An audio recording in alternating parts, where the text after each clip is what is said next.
In today's lesson, we're going to take a look at how we can work with fractions that contain polynomials. Now, today's lesson covers two sections, the section on multiplication and the section on division. We're going to jump around a little bit in those sections, so please follow closely. When we work with multiplying fractions, it's really not that much different than this. When we had something like 3/5 times 15 over 6, we simply reduced our fractions. 3 over 5 and 15 over 6, we could reduce the 3 and the 6 to a 1 and a 2. We could also reduce the 5 and the 15 to a 1 and a 3. Really what we did is we canceled common factors that certain terms had in common. 1 times 3 is 3, 1 times 2 is 2. We then moved on from there. In our first example, we see what we saw several weeks ago.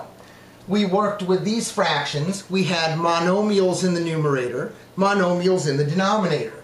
2x squared over 5y times 10y to the third over 5x squared. You could either begin by reducing and canceling wherever you can, or you could take care of the top.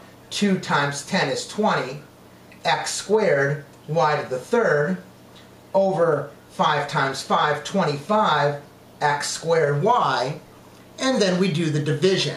When we divide, we simplify the numbers and we subtract exponents of variables that have the same base. So we have 20 over 25, which is 4 over 5. X squared over x squared gives us x to the 0. Y to the third over y to the first gives me y squared. So I have 4y squared over 5. But here's where the real problem comes into place. When we have something like this, in example 2, where we have addition and subtraction. Notice in our last example, there was no addition or subtraction.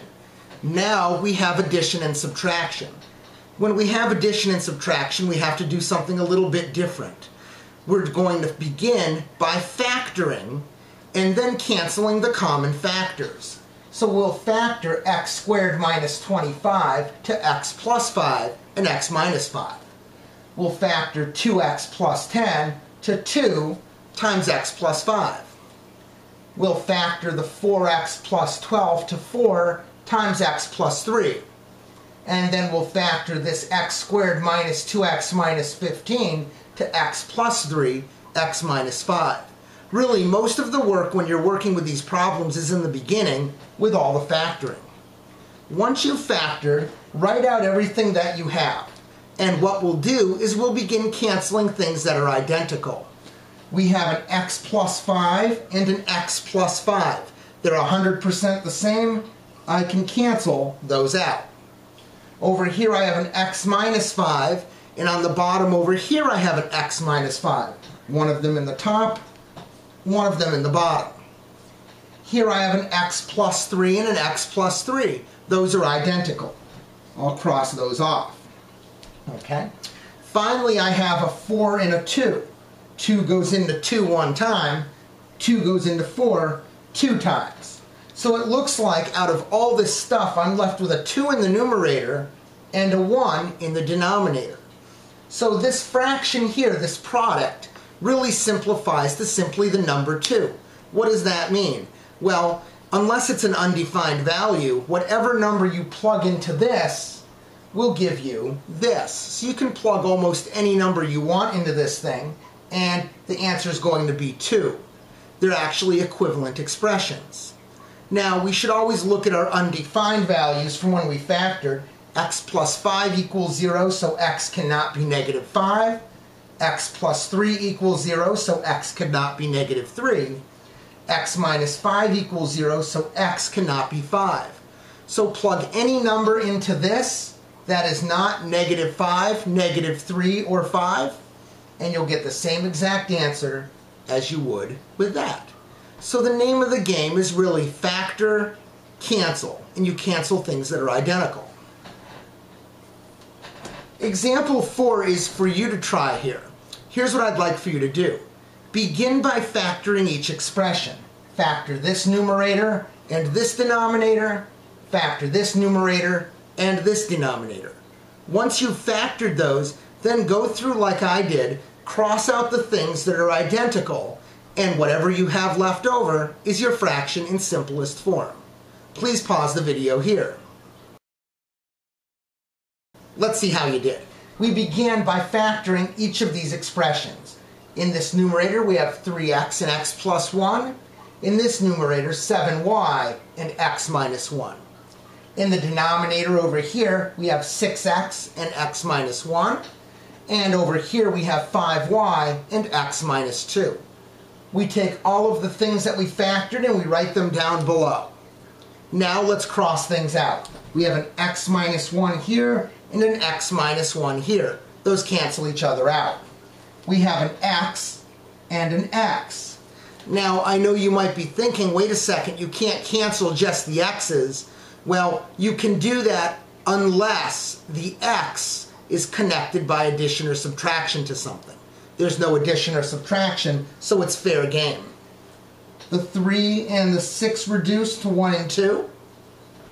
These y's cancel out, and I'm left with 7 and x plus 1 on the top, 2 and x minus 2 on the bottom, along with a 5.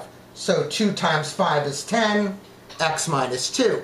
So I've now written this in simplest form. Don't forget our undefineds. 6x equals 0, so x cannot be 0. X minus 1 equals 0, so x cannot equal 1. 5y equals 0, so y cannot be 0. And x minus 2 equals 0, so x cannot equal 2. So here is the fraction in simplest form. Here are the undefined or the excluded values. The process for dividing fractions containing polynomials is actually very much similar to what you did in middle school when you divided fractions.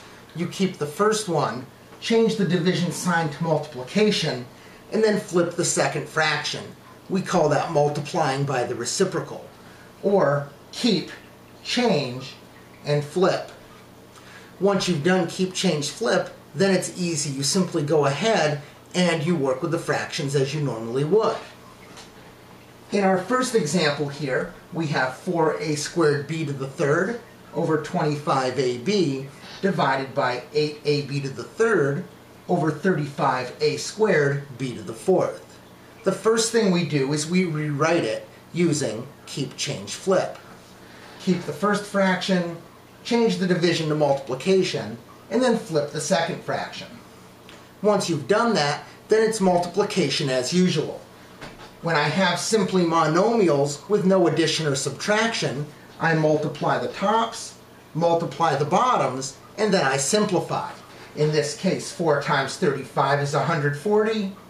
A squared, we add the exponents when we multiply, a to the fourth, b to the third, and b to the fourth. Again, add the exponents when you multiply, you have b to the seventh.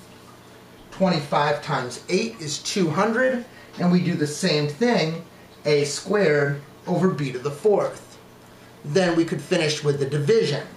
We simplified the numbers and subtracted exponents on the corresponding variables. Now the problem comes in once again when you have addition or subtraction.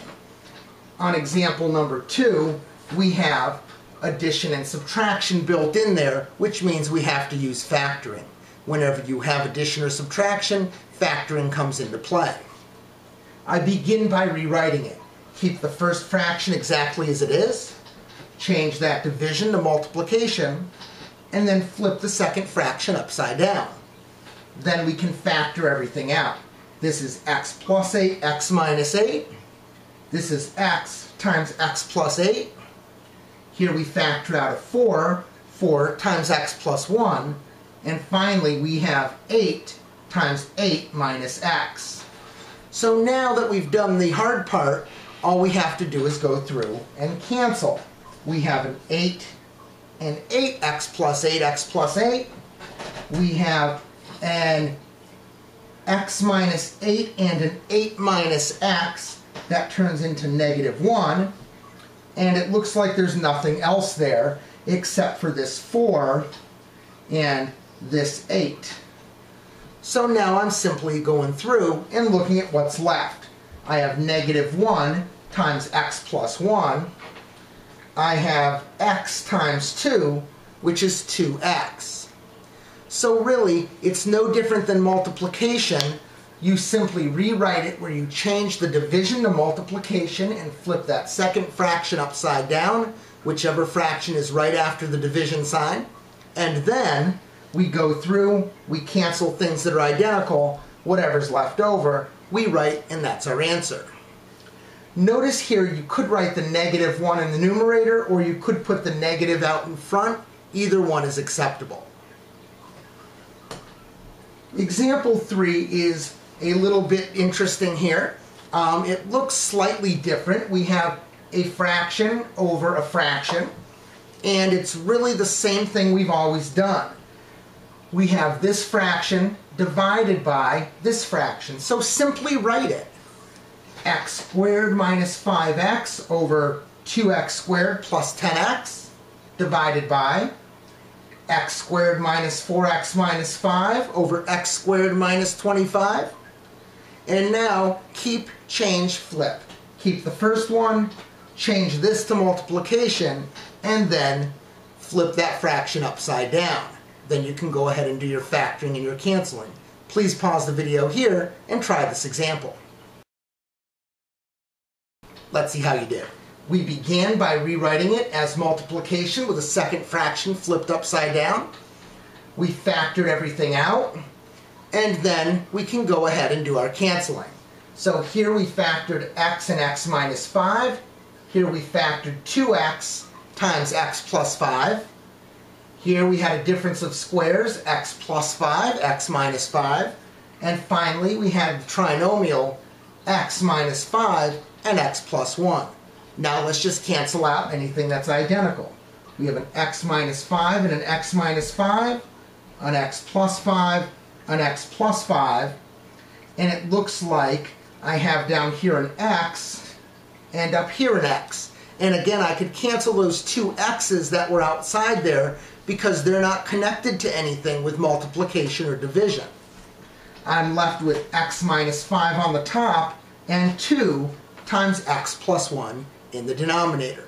And that's everything you need to know about simplifying fractions involving polynomials where you're multiplying or dividing two fractions.